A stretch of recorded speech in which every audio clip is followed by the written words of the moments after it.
Haemorrhage में कौन सा नेफ्रॉन जो है वो अफेक्टेड होता है? हेमरेज में कौन सा नेफ्रॉन अफेक्टेड होता है?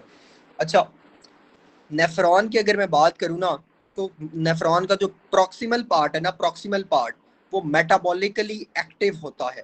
और जो चीज़ जितनी मेटाबॉलिकली एक्टिव होती है ना, वो उतनी ही प्रोन टू इंजरी होती है। Please mark my words, mark my words. Why it is metabolically active? क्योंकि वो सबसे ज्यादा ऑब्जॉर्प्शन करवा रहे हैं ना, पीसीटी सबसे ज्यादा ऑब्जॉर्प्शन करवा रहे हैं। Let's clarify this thing in our mind कि वो मेटाबॉलिकली एक्टिव है क्योंकि वहां पे मेटाबॉलिज्म बहुत ज्यादा हो रही है, वहां पे काम बहुत ज्यादा हो रहा है। ठीक है, तो जो जितनी ज्यादा चीज मेटाबॉलिकली एक्टिव होती है, वो उतनी ज्यादा चीज प्रोन टू इंजरी होती है। चलो जी, patient after RT having blood loss and develop hypovolemic shock, histological finding in this patient kidney will be RTA के बाद ब्लड लॉस हुआ, ठीक है, आरटीए के बाद ब्लड लॉस हुआ। पीछे भी मैंने बताया था, पीछे भी मैंने बताया था कि जब आरटीए हो वो क्या होती है, स्ट्रेस की कंडीशन होती है। जब भी स्ट्रेस की कंडीशन हो उसमें ब्लड लॉस होता है। जब ब्लड लॉस होता है तो उसकी वजह से क्या होता है, मेटाबॉलिक एसिडोसिस, एचबी उसकी फॉल करती है। और स्ट्रेस की condition always always cause metabolic acidosis, metabolic acidosis. अगला जो है वो कंसेप्ट आप लोगों को आप ज़हन में आ गया होगा, क्लोराइड और बाइकार्ब की शिफ्ट होती है। ठीक है, लेकिन जो मेटाबॉलिक एसिडोसिस है, metabolic acidosis it leads to acute tubular necrosis, acute tubular necrosis. ठीक है, तो आरटीए के बाद एक्यूट ट्यूबुलर नेक्रोसिस होने का, सर ये रिपीट कर दें। अच्छा अच्छा, बेसिकली क्या होता है कि जब आरटीए हुआ, for example if we have a patient of RTA, तो आरटीए में क्या होता है, ब्लड लॉस होता है। ब्लड लॉस के बाद क्या होगा, जब बंदे का ब्लड लॉस होगा तो उसका एचबी फॉल करेगा, एचबी फॉल करेगा, हाइपोवोलेमिक शॉक में भी वो जा सकता है। ठीक है, उसका एचबी फॉल किया, जिस तरह पिछले सिनेरियो में 12 से 8 था, इसमें उसने बता दिया वो हाइपोवोलेमिक शॉक में चला गया। उसके बाद क्या होगा, उसके बाद क्या होता है कि स्ट्रेस की कोई भी कंडीशन हो, उसमें जो फिजियोलॉजिकल रिस्पॉन्स होता है उसमें बेसिकली क्या होता है, मेटाबॉलिक एसिडोसिस। इस मेटाबॉलिक एसिडोसिस को, ये मेटाबॉलिक एसिडोसिस बाज़ दफ़ा it leads to acute tubular necrosis, acute tubular necrosis. और इसको कंपनसेट करने के लिए, इस मेटाबॉलिक एसिडोसिस को कंपनसेट करने के लिए, ठीक है, क्लोराइड और बाइकार्ब की शिफ्ट होती है। To compensate this excessive acidosis, bicarb comes, there is shift of chloride and bicarb।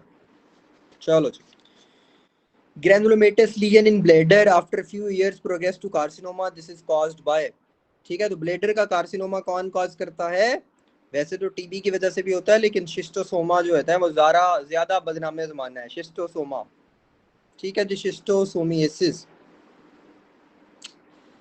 An old patient presented with fatigue, weakness and dyspnea, labs increased calcium level, increased phosphate, raised creatinine and raised PTH is a case of, ठीक है, देखो अब calcium decrease है, बाकी उसने phosphate ज्यादा किया हुआ है, क्रेटिनिन ज्यादा किया हुआ है, पीटीएच ज्यादा किया हुआ है। इसका मतलब क्या है कि जो किडनी है वो फेलियर की तरफ जा रही है। ठीक है, कैल्शियम भी तो कम है, बाकी सारी चीजें ज्यादा है, तो किडनी फेलियर की तरफ जा रही है। क्रोनिक रीनल फेलियर जी, chronic renal failure, chronic renal failure. Acute क्यों नहीं? एक्यूट इस वजह से नहीं है क्योंकि जो एक्यूट होता है उसमें बेसिकली सिम्टम्स जो है वो वर्सन नहीं करते। इसमें उसने एक तो ओल्ड मैन की भी हिस्ट्री दे दी है, दूसरा उसने ये भी बता दिया है कि उसको डिस्निया हो गया है, उसको डिस्निया हो गया है। ठीक है, अच्छा, CO2 transport is regulated by, CO2 transport is regulated by, जो CO2 ट्रांसपोर्ट है वो रेगुलेट कौन करता है? तो मैंने कहा था पॉजिटिव फीडबैक की एक एग्जांपल वो जो थी वो चाइल्ड बर्थ थी, चाइल्ड बर्थ थी, दूसरा वो क्लॉटिंग मैकेनिज्म्स थे। बाकी जो नेगेटिव फीडबैक, नेगेटिव फीडबैक की हमने क्या पढ़ा?